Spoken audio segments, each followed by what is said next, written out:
सावन सोमवार व्रत बिना इस कथा को पढ़े माना जाता है अधूरा।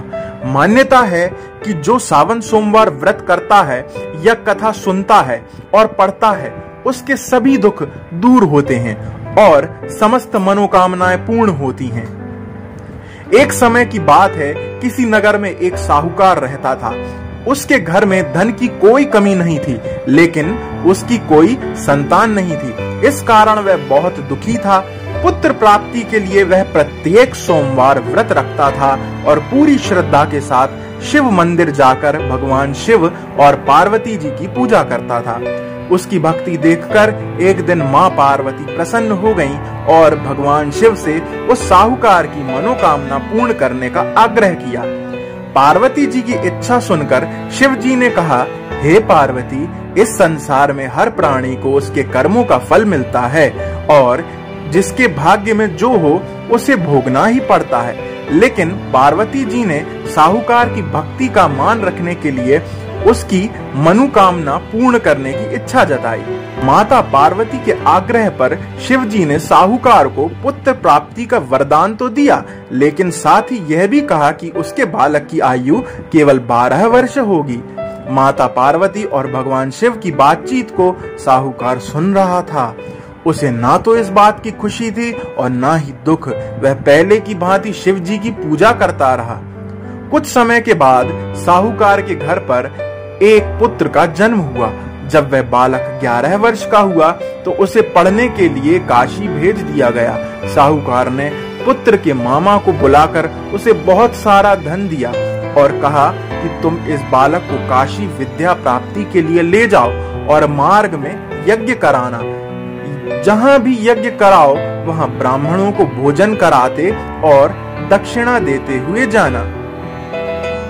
दोनों मामा भांजे इसी तरह यज्ञ कराते और ब्राह्मणों को दान दक्षिणा देते काशी की ओर चल पड़े।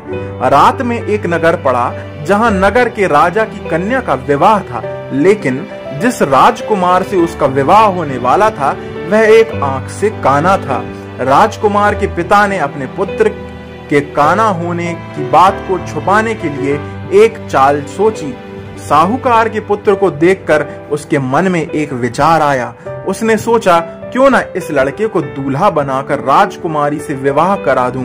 विवाह के बाद उसको धन देकर विदा कर दूंगा और राजकुमारी को अपने नगर ले जाऊंगा। लड़के को दूल्हे के वस्त्र पहनाकर राजकुमारी से विवाह कर दिया गया। लेकिन साहूकार का पुत्र ईमानदार था। उसे यह बात न्याय संगत नहीं लगी। उसने अवसर पाकर राजकुमारी की चुन्नी के पल्ले पर लिखा कि तुम्हारा विवाह तो मेरे साथ हुआ है, लेकिन जिस राजकुमार के संग तुम्हें भेजा जाएगा वह एक आंख से काना है। मैं तो काशी पढ़ने जा रहा हूँ। जब राजकुमारी ने चुन्नी पर लिखी बातें पढ़ी तो उसने अपने माता पिता को यह बात बताई। राजा ने अपनी पुत्री को विदा नहीं किया, जिससे बारात वापस चली गई। दूसरी ओर साहूकार का लड़का और उसका मामा काशी पहुंचे और वहां जाकर उन्होंने यज्ञ किया। जिस दिन लड़के की आयु 12 वर्ष की हुई उसी दिन यज्ञ रखा गया। लड़के ने अपने मामा से कहा कि मेरी तबीयत कुछ ठीक नहीं है। मामा ने कहा कि तुम अंदर जाकर सो जाओ। शिव जी के वरदानुसार कुछ ही देर में उस बालक के प्राण निकल गए। मात्र भांजे को देख उसके मामा ने विलाप शुरू किया। संयोगवश उसी समय शिव जी और माता पार्वती उधर से जा रहे थे। पार्वती ने भगवान से कहा, स्वामी, मुझे इसके रोने के स्वर सहन नहीं हो रहा। आप इस व्यक्ति के कष्ट को अवश्य दूर करें। जब शिव जी मात्र बालक के समीप गए तो वह बोले कि यह उसी साहूकार का पुत्र है जिसे मैंने 12 वर्ष की आयु का वरदान दिया।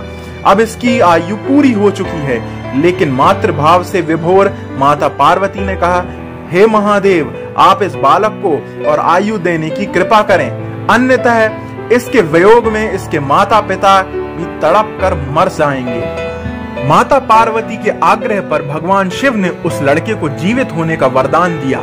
शिव जी की कृपा से वह लड़का जीवित हो गया। शिक्षा समाप्त करके लड़का मामा के साथ अपने नगर की ओर चल दिया। दोनों चलते हुए उसी नगर में पहुंचे जहां उसका विवाह हुआ था। उस नगर में भी उन्होंने यज्ञ का आयोजन किया। उस लड़के के ससुर ने उसे पहचान लिया और महल में ले जाकर उसकी खातिरदारी की और अपनी पुत्री को विदा किया। इधर साहूकार और उसकी पत्नी भूखे प्यासे रहकर बेटी की प्रतीक्षा कर रहे थे। उन्होंने प्रण कर रखा था कि यदि उन्हें अपने बेटी की मृत्यु का समाचार मिला तो वह भी प्राण त्याग देंगे, परंतु अपने बेटे के जीवित होने का समाचार पाकर वह बेहद प्रसन्न हुए। उसी रात भगवान शिव ने व्यापारी के स्वप्न में आकर कहा, हे श्रेष्ठी, मैंने तेरे सोमवार के व्रत करने और व्रत कथा सुनने से प्रसन्न होकर तेरे पुत्र को लंबी आयु प्रदान की है। इसी प्रकार जो कोई सोमवार व्रत करता है या कथा सुनता और पढ़ता है, उसके सभी दुख दूर होते हैं और समस्त मनोकामनाएं पूर्ण होती हैं। हर हर महादेव।